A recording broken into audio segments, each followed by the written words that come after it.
GM everyone. Welcome to the founder stage today. Hi everyone, I'm Lena, DevRel Lead at Celo Core Co. And Celo is a leading Ethereum L2 and as the frontier chain for global impact, we're scaling real-world solutions for all. And this is the founder stage with MiniPay, where we highlight the builders are making stablecoins work for millions of users. And MiniPay is a self-custodial stablecoin wallet built on Celo with over 15 million activations globally.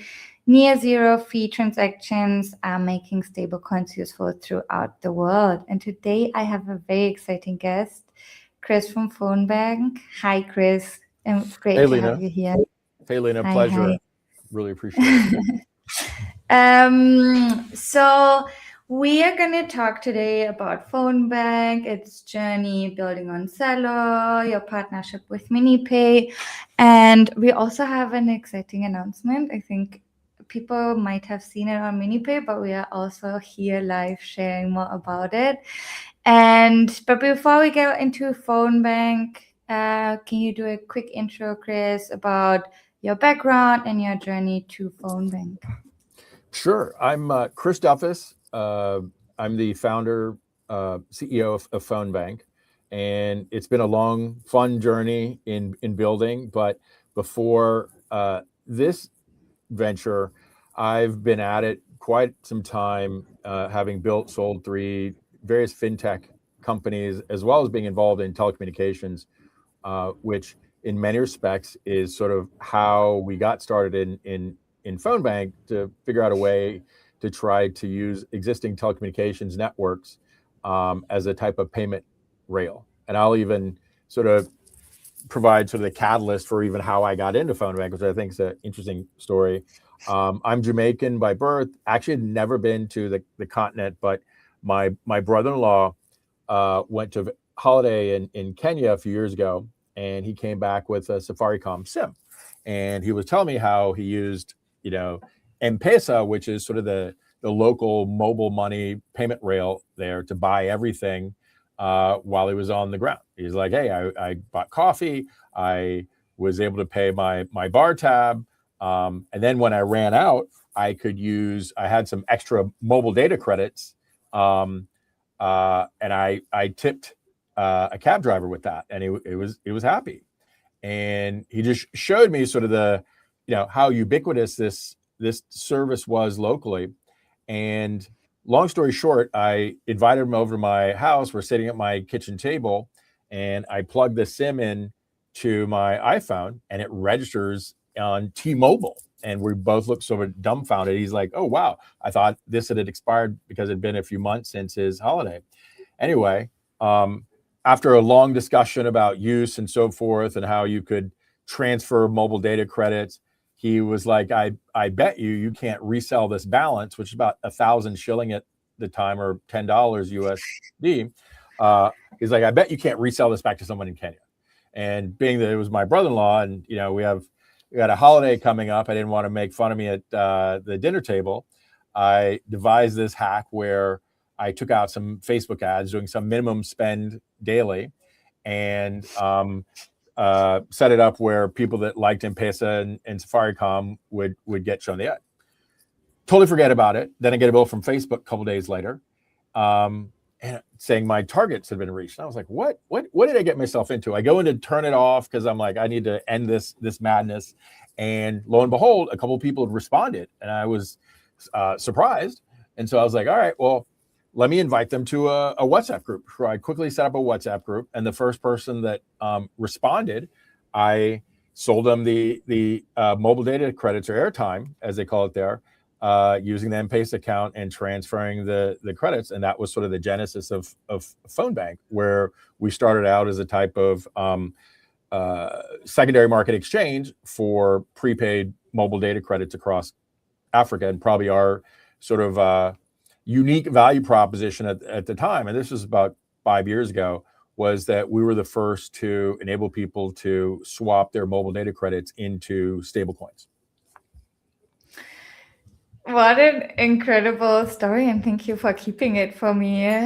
So this is something new that I'm learning about Fonbnk and your story. And now you're live on MiniPay and you're serving so many people. So that's an incredible journey also from running an ad on Facebook, right? And now you have this huge on and off ramp and more.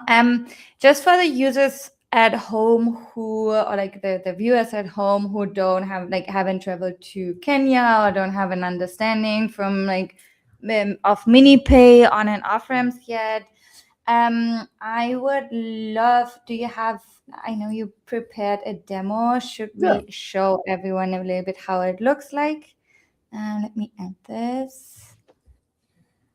Perfect. Yeah. And just to sort of emphasize, we've evolved, and it's been an iterative process, into a ramp service, which means that people can use familiar local payment methods like M-Pesa in Kenya and use that to add value into their MiniPay wallet, where it settles in their preferred stablecoins on the Celo ecosystem. And we have, various different types of mobile money across the continent and world, for that matter, that we support, whether it's M-Pesa in Kenya or real-time bank payments, NIBs in Nigeria, and then now even like Pix in Brazil or Gcash in Philippines. Yeah. I think we just saw the video and it was like so quick, right? In less than a minute, you have your money off ramped, basically. And I think that obviously enables a lot of use cases for so many users. And as you mentioned, worldwide now, in LATAM and Asia as well. So very, very excited to also go into detail a bit later. And where people can use Fonbnk. But just like going back to the beginning, when you founded Fonbnk, you started off in the Celo ecosystem. What was your journey? What kind of support did you receive? I know you went into Celo Camp. I guess it was the first one. Yeah, I think so. In many respects, like I'd been following Celo and the white paper from pretty much the launch, and in as much as and I felt that there was an alignment there, right? In that, as simple as like a mobile phone number could also act as a crypto wallet, but also sort of the impact ethos, right? And I saw some of the early ecosystem, and through the I spoke to a couple of people in the boot camp, and what really was impressed upon me was the type of accessibility and engagement that they offered with this, which I thought was really amazing early on. Heck, they even had sort of yoga instructions, and this was a virtual program and with global participation, which I thought was another pretty amazing feature. It was highly diverse, obviously, in every different sort of respect that you might think about in terms of that, and so we had a really sort of impactful time period, or at least we felt that experience was pretty amazing, and it really drove sort of motivation for us to build in this and to follow the ethos, which I think was very much aligned with what we were doing at Fonbnk. Yeah. I love that also, that you're mentioning the accessibility aspect, because I mean, you started with Fonbnk and you required also this kind of like phone number mapping, or it was a crucial part. So like, I guess when you started, Celo was still is the only chain with this phone number mapping, so it just made sense also from an infra perspective for you to build on Celo, right? Yeah. Yeah, amazing. And then you built on Celo, and then quite quickly also you got discovered by Opera. Can you share more about like how did Sure, that sure, connection happen? sure. And And what did that mean for Fonbnk as a product? and just as an FYI, like there's we're probably pre-seed MiniPay by 18 months or so. But obviously I was familiar with Opera and what they were doing across the continent. As I mentioned, we started out as this secondary market for prepaid mobile data, and our market participants came to us and said, "Hey, look, there's a lot of friction in transferring secondary market airtime, which is what we're known for, and we're probably the best leading provider of that type of solution globally."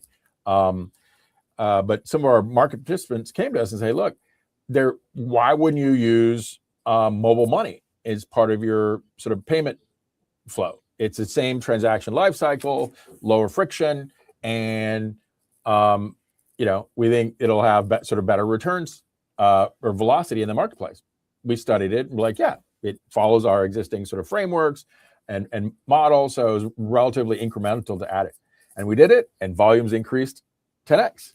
And we're like, oh wow, so there's maybe something here. And along, I think around that time, we a product manager reached out from Opera reached out to us, and this was sort of around the time when they were, had first sort of maybe inked the deal with Celo, and it was somewhat conceptual at the time, and they were sort of internally building this. And they're like, "Hey, we love what you're doing with Airtime, and as a payment rail, we think that fits, very much in alignment with what we're doing, and maps to many local behaviors. We'd love to sort of add that to sort of the product roadmap in terms of what." And so but they're like, we want you to, we don't want the app. And that's how we started. We have an app that enabled the marketplace. So they're like, well, we need like a widget, right? Or some way in which we could take that piece that does the user flow that you saw in the demo and just sort of isolate that into our app. And we did that. And, volumes went up 10x again. And so we're like, oh, wow, this is, there's something to this sort of iterative process where you listen to customers and various stakeholders and to build. And I think that was sort of the genesis of kind of, our current relationship with MiniPay, and sort of describe sort of how we think about the sort of the process of working with the Celo and MiniPay and the broader ecosystem. And before I talk more to you about like the whole development of the product, you went from just mobile money Airtime, as you mentioned, to mobile money, and now even more product or like offerings. How was that product development? Just like you mentioned, it gives you a lot of growth, and it expanded a lot of the markets for you. Just for how did that teach you like about the people you were building for, the audience, and yeah? I think, and mind you, we work with all the leading non-custodial wallets globally that want to go to market in the regions. And I think sort of the success and differentiation of MiniPay, and kudos to the product team there, is that they know the markets, they understand that there's differences in the markets, and I break it down to a simple word. I call it sort of being empathetic, right? It's one thing to be able to say, hey, like, we're in this particular location, but you got to go out and visit the countries, meet the people, develop teams and relationships, understand some of the nuances in markets. Like we had a discussion the other day about like, how we might categorize different payment flows, whether it's bank, mobile money, and then in certain countries, like the mobile money name sort of is the specific sort of service provider is more well known maybe than the concept of mobile money, and you should just feature that, right? And very few product organizations in general, regardless of the industry, are willing to be sort of customer forward in the same way. And I think that's actually a huge thing in terms of like any consumer type technology solution or product, but also definitely I think highly innovative in sort of the Web3 domain. But again, this coming from an organization that serves, tens of millions of users historically around the globe, over-indexing in many emerging markets that are similar but very, very different across the board. When you talk about this like mobile money and on-ramp and the empathy and the different markets, like what does it enable for the user on the ground? The having this like mobile money to stablecoin. I think part of it is again a simple word term, accessibility, right? If there's a certain muscle memory around mobile money and sort of real-time payments, and that is distinct from market to market, right? In terms of just how your thumb moves around on your phone. And so if you have to significantly change the behaviors, you got to get people have to think about it. And in some cases, think about it a little bit too hard, which makes the product, it might not be as usable, right? It breaks down into simple things like conversion rates. And so these are the things that we think about. And so if you make it something that's, while it might be new, but it's also, paradoxically sort of very familiar, it just, it's a natural sort of product market fit enablement. Yeah, I remember when we talked about that, like when I went to Kenya myself and I used Fonbnk, I think and using MiniPay, I think the main thing that one of the biggest things that MiniPay unlocked with the help of Fonbnk as the on and off ramp is this kind of also saving in stable coins, paying in local currency, and making it so easy and accessible, exactly as you say, with the familiar payment, implementing familiar payment streams and easy to understand for the users, right?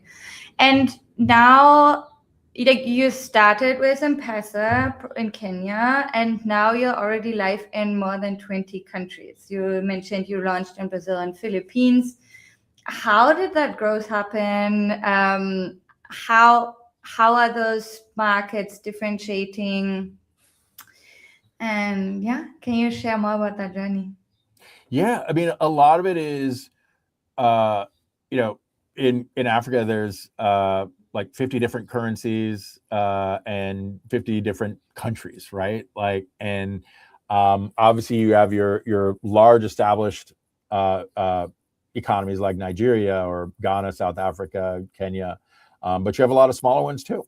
And so as what Fonbnk really is at its core is a type of orchestration layer. We work with licensed payment providers who have the domain expertise and some of the local infrastructure, and we provide our sort of accessibility layer on top of that, so that we can plug into and program the logic into what a MiniPay user sees and has access to, right? And so, from each market, each provider, there's been some type of nuance related to that we've had to address. And, we also worked with protocols like Celo, where we do all types of activation events and activities.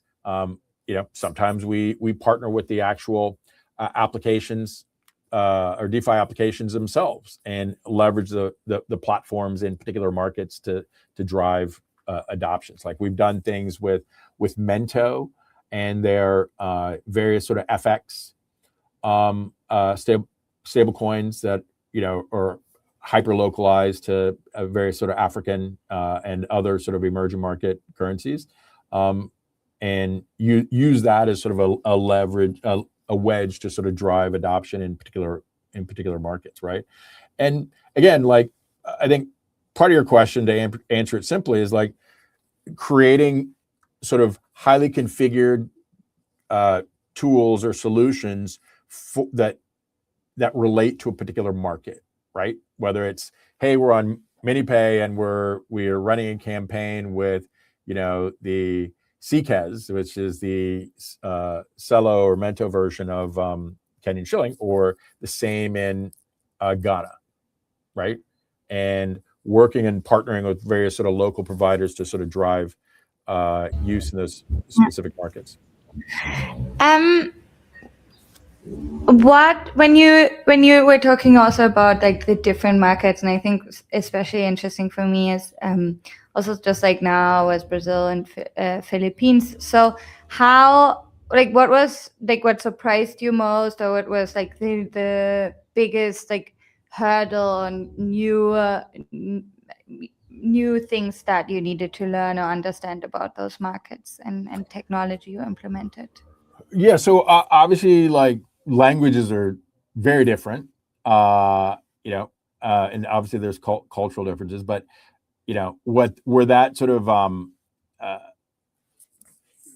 maps back to what we do. It's things like, okay, this is what we call mobile money in this part of the world, right, versus another, and then that might have various sort of permutations or, you know, nuance in terms of the documentation, in terms of how it's, you know, the partners describe what they're offering.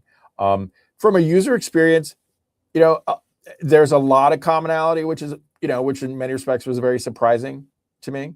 Like, you know, and in many respects, whether it's MiniPay, us, we're providing a type of financial primitives to people that didn't necessarily have access to them, you know, historically. And, you know, this sort of overlay logic and layer that we've created on this existing sort of real-time payment infrastructure, that's sort of a universal commonality that, you know, we're making available, and the simpler it can be, the more accessible it can be. And, you know, so not surprising that things are different, but, you know, surprising that there is a lot of commonality when it comes to some of these financial primitives that we're offering at global scale. Okay. Yeah. Thank you so much for sharing super interesting insights. When it comes to the partnership with MiniPay, let's talk a little bit about that. We had a little chat before, but I guess your partnership with MiniPay is very special. It sounded like there was a lot of like a very good feedback loop in both direction, and like a lot of shared growth. Can you share a bit more about that? Yeah. I mean, just candidly, like I remember one of the first calls that we had with the product team at MiniPay, and I remember sort of debriefing with my guys, dev team, and I was like, these guys are super smart. They're world-class product managers, and, you know, while it might feel challenging initially, we're going to learn a lot from them. And so we should listen. And, you know, like many in the tech space, or folks are younger in their careers, and, you know, people always talk about mentorships and the like. Well, I sort of set this up as a type of mentorship for my product team and internally our team, and, you know, to sort of leverage that experience and insights. And obviously, like, you know, we want to be smart, intelligent about sort of what we do, but I think there was a common shared interest in for both of our teams in terms of growth, and that really came across, you know, with this sort of relationship. I love so much that what you're saying also about this the mentorship or like the feedback, because what I really try to explain a lot of the founders that I work with and from the DevRel perspective is being able to partnering with Opera and MiniPay and with a team with so much expertise as you said, you just learn so much, you can grow so much, and it's you don't only get the huge distribution, but you also grow a lot as like from a product perspective and from like an like in your expertise and how you'll be how you're able to partner with such a huge established company and partner.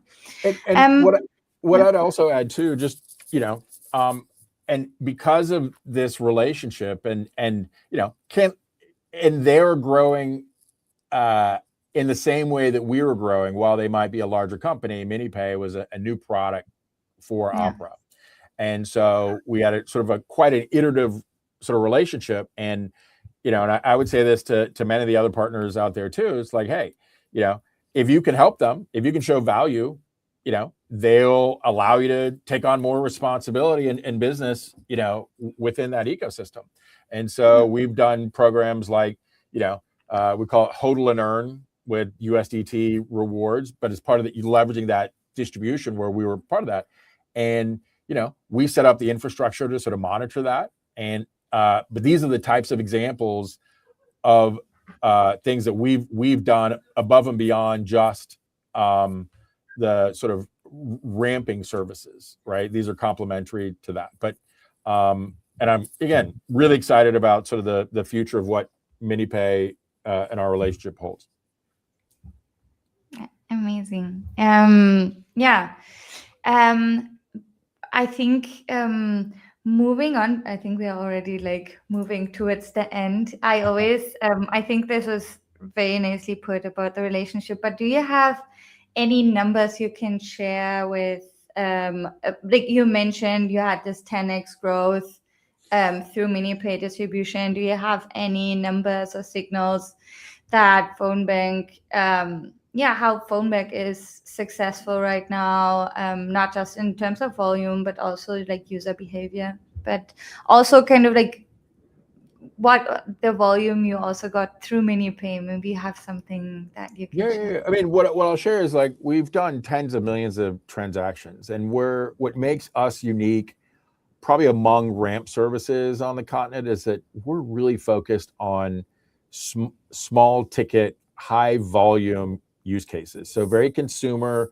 We work with sort of enterprise channel partners like MiniPay, but in order to do that, we've had to set up, a comprehensive sort of customer support infrastructure for this. Obviously they're tentative, and this is part of the relationship, right? So we've designed our platform for global scale, right? On an absolute basis, and as is MiniPay. So in order to sort of keep up with them, we've had to sort of make those types of investments, whether it's personnel. So it's not just technology, but it's like a certain sort of attentiveness. And I think that's something that, just because you have good tech doesn't mean it's a great product. And product includes sort of that set of customer relationships, whether it's users, or your partner, right? And so we think about those things every day in terms of our go-to-market. And in many respects, it's those types of intangibles that keeps me up at night. Yeah, I think customer support with a ramp is one of the most crucial parts to like create the trust with the consumer, right?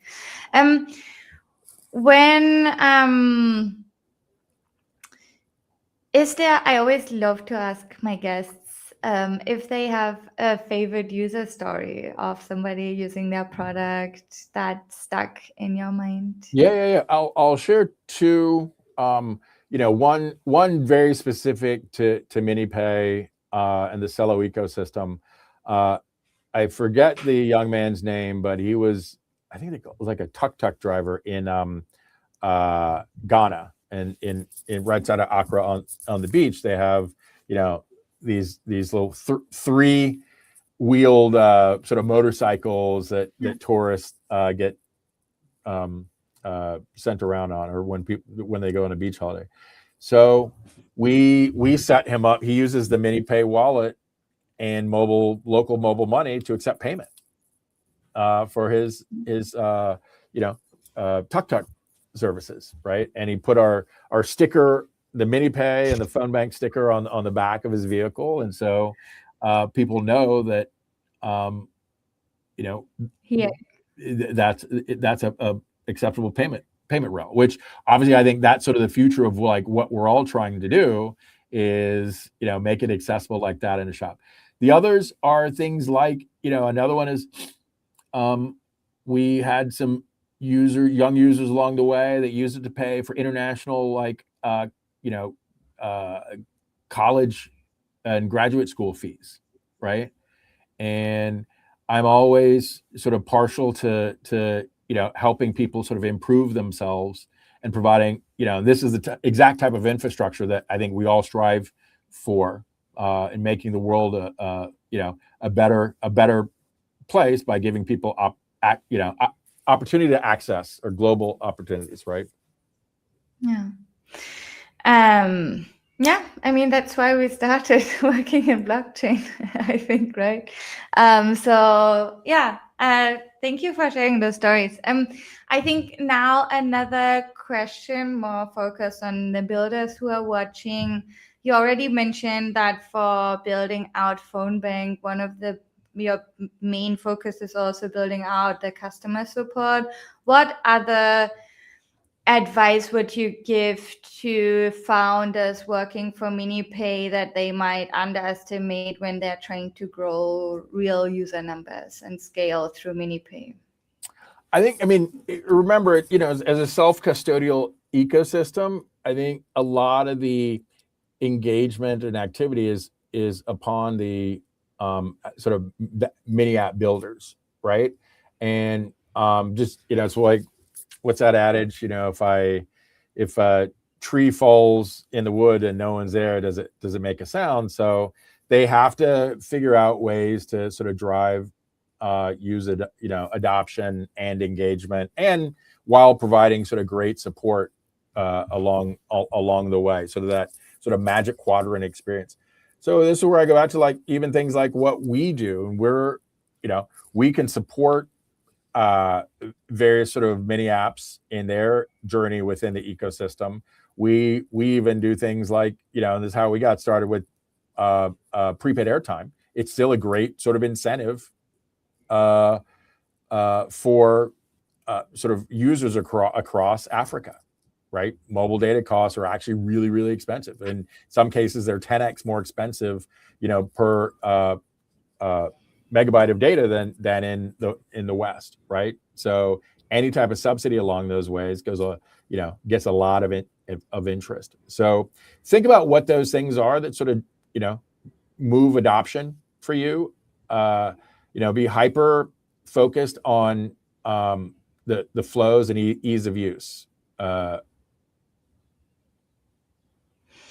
Yeah, thank you. I think this will be great feedback for a lot of our builders. My last question is, I think we're already ending our stream, but I wanted to talk a bit more about your new product. It launched yesterday, I think. It was a huge announcement.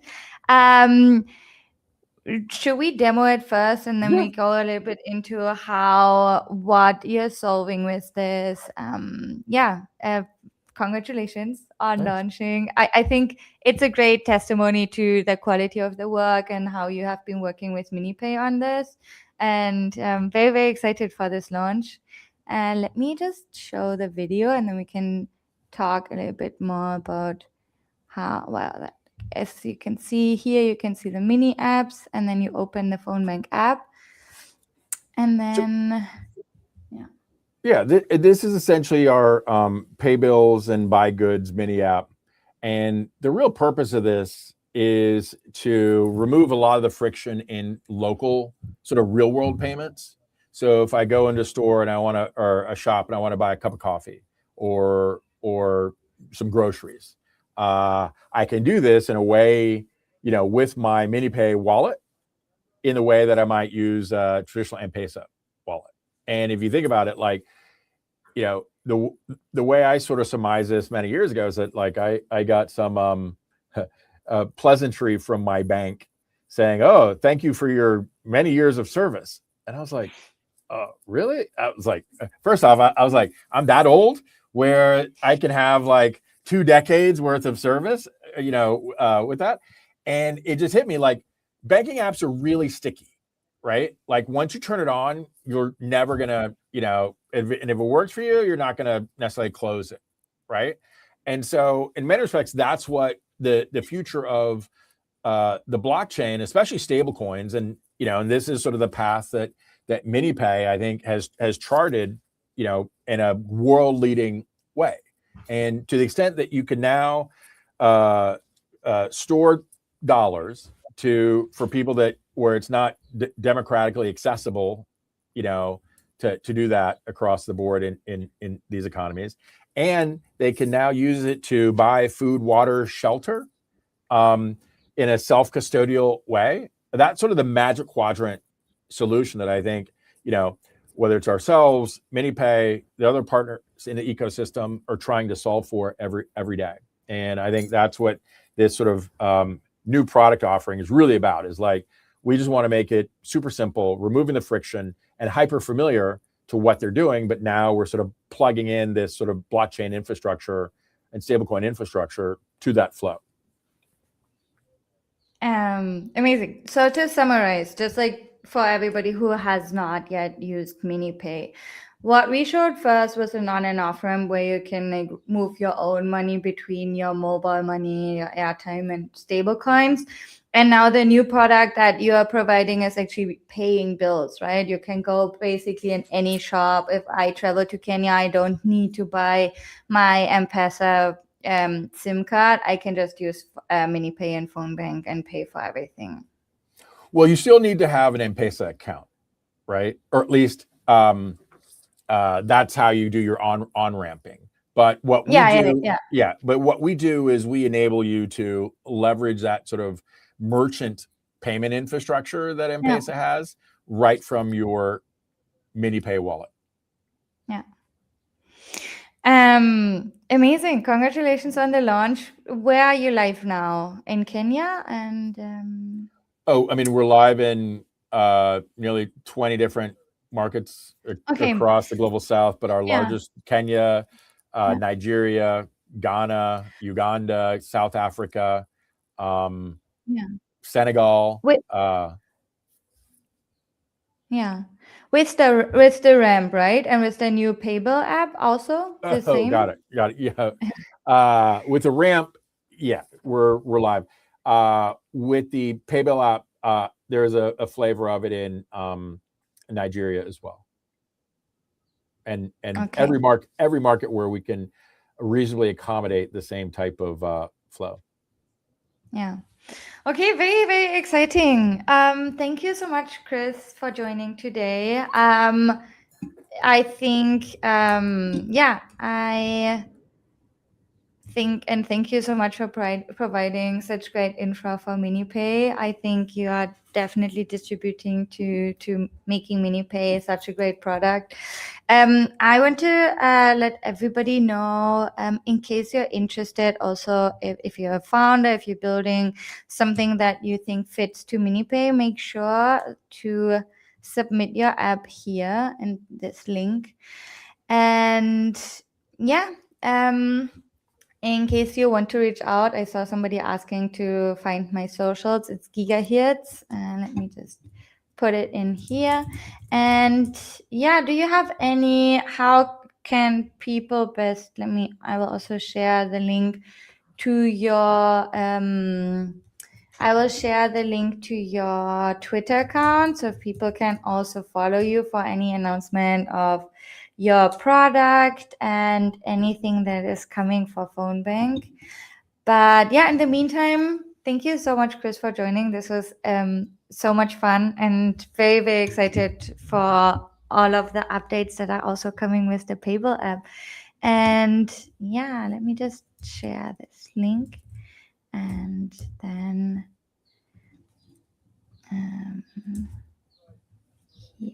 for everybody.